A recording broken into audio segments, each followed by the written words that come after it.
What is good, guys? It is Reed and welcome back to another video. Today we got Give Me a Breakdown episode 5, 2, 3, 4, 5, 6. Today we got Give Me a Breakdown episode 6, which is going to be part 2 of me breaking down the You've Never Seen Magic Reactions Like This, which is from like a party type gig environment, which is super great. In this episode you're going to see a propless mentalism performance, as well as a performance of one of my all-time favorite card effects, one of my go-to openers, and just one of the hardest hitting card effects ever. And you're gonna get all my tips, tricks, secrets, and some pretty cool special behind the scenes info about this performance and some mistakes and how I troubleshoot them and some things like that. As always, if you'd like to see more videos like this, don't forget to hit that like button, subscribe, comment, all that good stuff. And if you'd like to hit me up for a private lesson, you can check that out at the link below. Without any further ado, I hope you guys enjoy the video. Ooh, we're about to get into some propless mentalism. We're about to do Mind Peak by Fedon Bilic. This is a propless, completely propless drawing duplication. I'm gonna do it here with absolutely no props, and it kills. And you can see what a true feat of mind reading will look like, and I'll give you guys some great tips on some propless mentalism. You're sitting in this classroom, it's super boring. Your teacher's maybe giving a history lesson, and you're just kind of zoning out. Your other sense. So right now I'm just working through the typical pattern. This is putting him in the mindset that I need him in for this effect. I'm kind of psychologically influencing him, I suppose. And another thing I just want to comment on is why I picked him. I choose everyone for every effect very carefully, whether it's avoiding choosing a heckler or a skeptic for a certain role in a trick, or picking someone that I think my psych force is going to hit better on, or picking someone that's going to be more susceptible to this. I always do my best, and I'd say I'm pretty good at it, of picking up on the types of people in groups, who's the best for what, and I always try to get everyone involved, but when it's right, you know. And with him, I felt like he had been drinking, but not too much to that he couldn't follow instructions, which was super important. So he was one of the ones that was not too crazy at the time, and we're friends, and so I know he's not going to be like a heckler type or someone who's going to really try to screw me up here, which I take the extra safety net with the propless mentalism, right? He's going to follow the instructions. And then it's kind of a gut feel, but I have a feeling that he would be susceptible to this type of psychological influence, and he would fall where I need him to fall. So these are kind of things I think about when I'm picking someone. Now you might hear like an annoying kid beside you, like clicking a pen, right? You might hear Daisy talking in class like she used to do. Oh, right? Just go Daisy. Yeah, there you go. And you just, all your senses start. So one thing here that you got to be careful with is I threw in a joke, and I don't often like to throw out jokes during like an important propless script like this, because I really need them, and that's why I have his eyes closed, right? His eyes closed are very important, but I really need him to get in this mindset and truly get all the way in it, right? He needs to get all the way in it. Sometimes a joke will take their mind off that, and they'll laugh about it, and their brain will go somewhere else, and they will forget where I need them to be. So I'm gonna make sure I really reiterate now that the joke's past, where I want him to be before I proceed into the actual selection process. So you reach down and you pick up a pencil that's on the desk in front of you, and you make a simple doodle on the table. Something that's not very complicated, that might take 5 to 10 seconds, that anyone would easily recognize. So maybe like a bicycle, a smiley face, or a mountain, for example. Now don't pick any of those, obviously. And please, no geometric shapes, because those are too easy, and we don't like those. Nothing like that, all right? So you have something? So that last section from basically when I hit play until now, the last time, is probably the most important section of this piece, and it's very kind of long. It's like 3 sentences that I need to get out before he thinks of something, because these are the instructions that he kind of needs to follow. So this is very important, and my main strategy here is just talking fast, sort of information overload. Now, you don't want to overload them so they forget one of the instructions, but you need to talk fast enough that their brain is focused on processing what you're saying rather than thinking about what they want to pick. You want them to, now that I've finished and he knows the rules, I want him to think, because if he just listens to the first part or the second part, he's not going to fall where I need him to. So I say, just imagine drawing a simple doodle, something easily recognizable that would take maybe 5 to 10 seconds, anyone would easily recognize.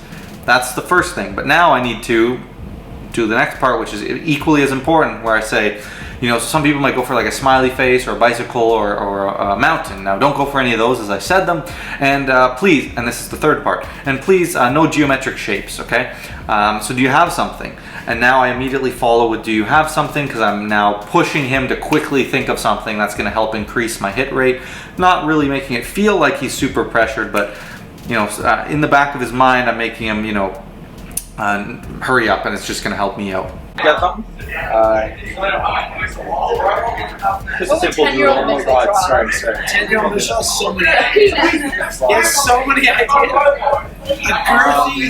Something simple that you would, anyone would recommend. Repeat it again there, and this is me honestly starting to get nervous. He's taken a good 5, almost 10 seconds, and the longer he takes to think, the more his mind has to roam free and not end up where I want him to end up. So I am, you know, reiterating, trying to push him for an answer without coming across too pushy, but I am starting to really get worried that this is not going to work and I'm going to have to resort to something else. And honestly, at one point in this routine, if I remember, I did not think this had hit, but it turns out it did, so, you know, never lose hope. But you can see me, that's why I repeated it a third time, because I'm just really trying to push him for that answer and not let his mind run too wild. Yeah, you got one? Okay, perfect.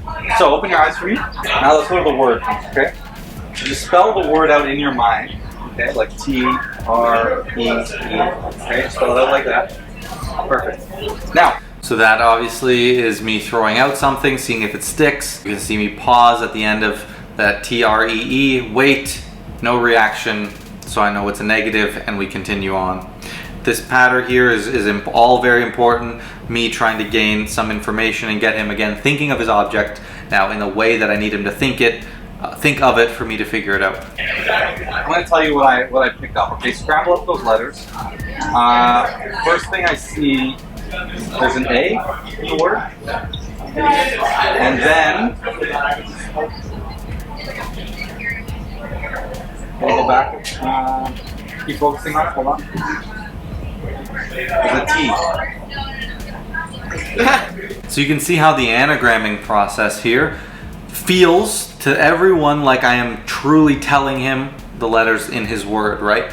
Of course, yes, it's all hits right now, but it is the way I'm saying, I'm delivering it with confidence. I'm saying I see an A, I see a T, and he is now, this is getting hits, and look how amazed they are for me just revealing a couple of letters. There's only one miss, you know, in this anagram. Once you get one no, then you know kind of basically what they're thinking of. I did cut out that miss just to preserve the method, you know, for Fedon. If you want to learn this, of course, you need to go check out his book, Protus, available at Vanishing Ink, many major magic dealers, I believe, to kind of protect the method, and because it's on film, watching it back over and over.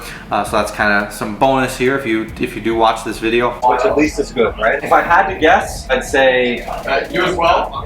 There's another cut here because there was a very, very long process, and there's a few other tiny little things that help me figure out exactly what it is, but at this point I pretty much already knew with what you see. But it was kind of drawn out, and I believe, if I remember correctly, he was thinking of what he's thinking of, which you'll find out in a second, in like a different context. And so when I asked one of the questions, he was very confused by it when he shouldn't have been.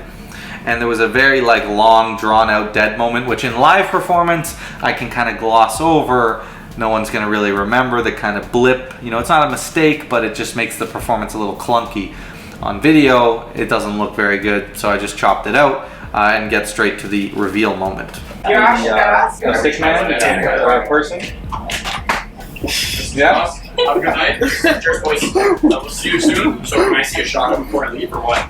Is that Not for me. Not for me. Stick man. It was a stick man. What the f***, dude? And I think that's the moment where it truly clicked what just happened for him. He thought of any object and I guessed it. And it really does look that clean. And all they remember is he thought of an object and I guessed it. Not the anagram, not all the other stuff.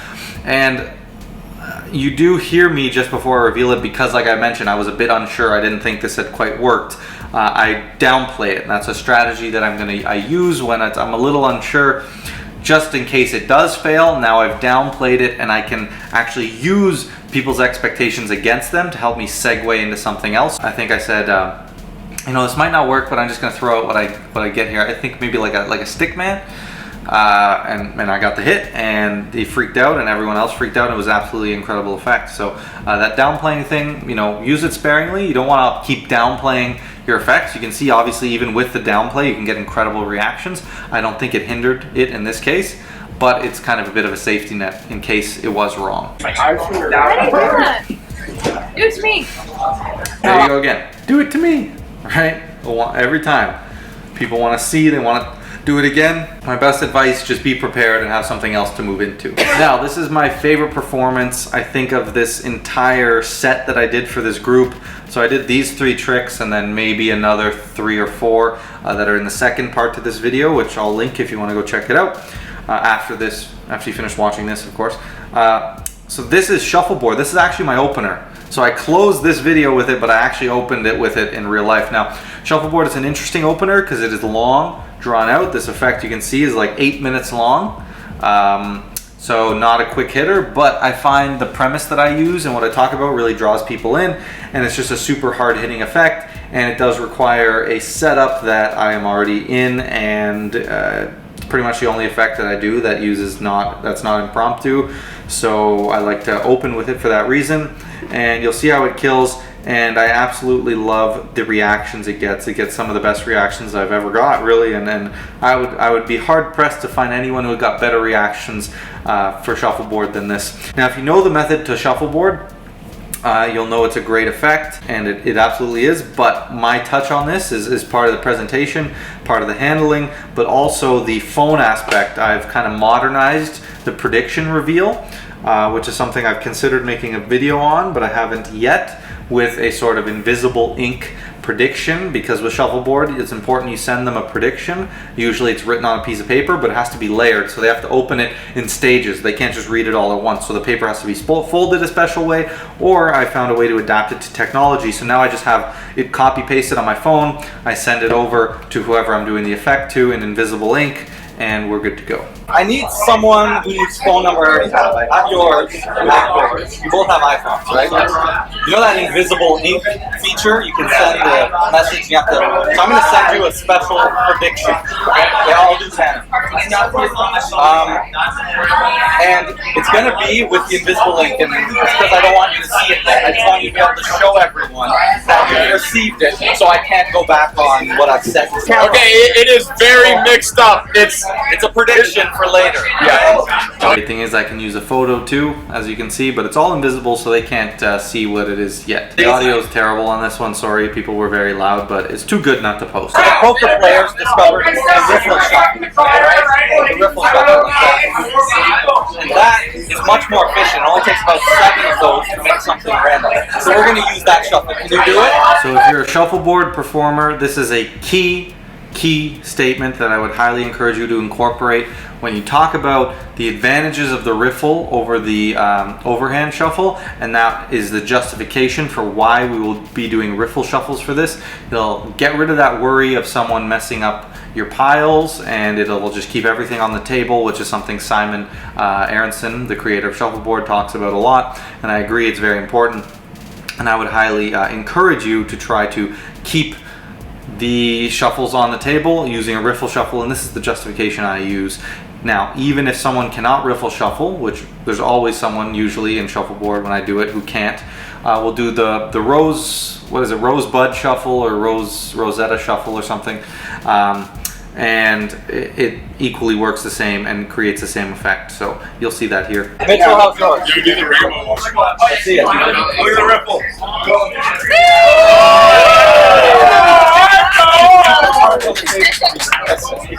Okay. See, and that's also kind of a test. At this first part, it doesn't matter yet, but I saw him do an overhand shuffle, and I just reminded him, just keep them on the table for me. Keep them on the table, right? Just a test to make sure now that we get into it, nothing's going to go wrong. We're going to swap those halves. And on the table, Mitchell, can you just riffle the corners together? And Daisy, you're going to do just push them together. So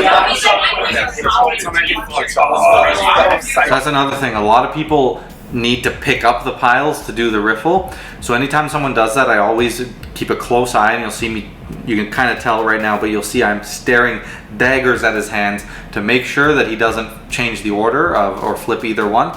And that's just the safety net I use, because often people do still have to pick it up off the table. Even if I just tell them riffle the corners together, they're like, I can't, so it is what it is. Alright, Daisy, push those together. All good. Thank you.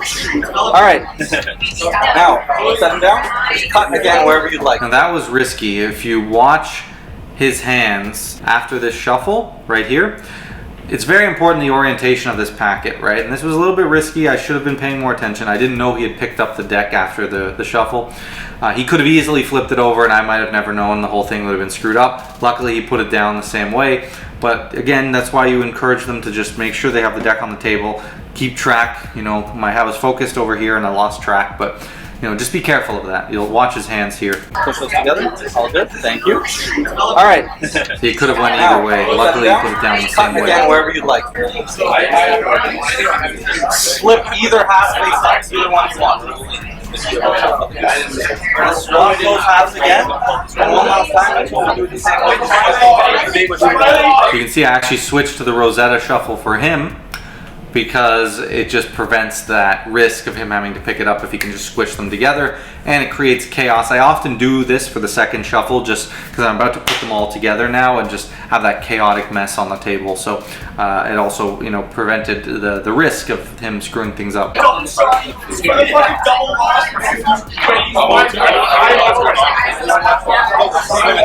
And you see there, he picked it up and tried to sort it, so immediately my eyes darted and I was paying attention, making sure to keep track of which side needs to go where, because again, he kind of picked it up off the table. One of the risks with shuffleboard, but these are some of the ways to mitigate it. We have a complete random shuffle, right? Like you guys, you did everything. You shuffled face up, face down. You can see this chaotic mess. Eventually, you can go through these. So here, a couple of things. One, I dropped the card off the table, which not ideal, but luckily I saw which way it fell, so I knew which way it needed to go. Also, I'm going to invite him to help me with the table wash. Now, the only risk here is someone, like, again, picking up the cards and flipping them, but as long as they don't, this is something I picked up from Carl at the Common Magician in a video years ago when he was talking about shuffleboard, about doing a table wash with it, and I absolutely love it. Great subtlety. Would highly recommend you do that just to finish off your shuffleboard before you get into the reveal. So open it up and read us the first line. Start at the top, and if you erase, you should see the first line. What does it say? Do you need help? Yep. Okay. Yeah. Prediction, arrow. There will be exactly 23 face-up cards. 23 face-up cards. Is that someone? You can see how incredibly intrigued everyone is, and everyone's just hooked now, right? That's kind of why I like it. You know, as an opener too, it takes a bit of time to build up, but man, does it hook them in when we get to this moment. And everyone's just in disbelief. There's not a chance this is gonna work. The cut there is because I like to have them count, but they were a little bit too intoxicated at this moment to be able to keep track of counting to 23. So I think they counted twice and lost track both times. So finally, this third time, someone was able to keep track of it. So, or actually, this might be the second time, and then I think I just end up counting just because we counted like 3 times, and it kept getting wrong. So it's kind of like, we're kind of losing that anticipation. So 20, 21, 22, 23. That's very up. No. Hold on. Alright, we're gonna take it a step further. Tanner, there's another line. What does the next line say? 16 of the face-up cards will be black. Alright, one and all. No,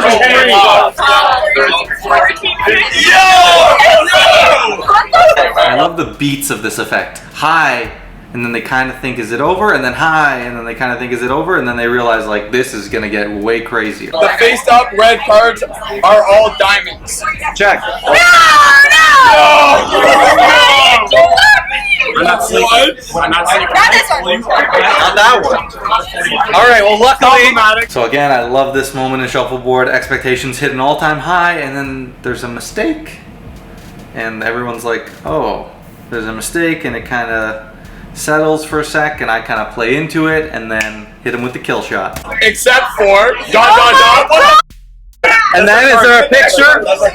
Oh god, it's a photo. It's a photo. The photo is green holy a jack of hearts. A jack of hearts. Classic. I've never seen it again. That was so good. Right? Another great performance in the books. Absolutely love shuffleboard. killer effect. If you want to learn or get some tips on shuffleboard, you can hit me up for a private lesson. I've done actually a bunch of private lessons on shuffleboard, so one of my specialties. Hit me up. All right, guys, so I hope you enjoyed that video. This was a great reaction. There was a lot of great information. I think some of the points on what's really important with your prop list mentalism and how to get out of certain situations are super important. And I also think that with shuffleboard, there are a lot of great tips and some subtleties in the different way that I perform it, right? The way I do it's different. If you are interested in how I do the phone invisible ink thing, you can send me an email, or if you are more interested in a more in-depth look and learning and some one-on-one help with shuffleboard, you can check out my private lessons below. And we can work one-on-one, do some custom lesson plans, some custom effects, and really look into the nitty-gritty of some of these things and what you need to improve on. Anyways, guys, with all that said, thank you so much for watching. And as always, don't forget to like, comment, share, subscribe, and I will catch you in the next video.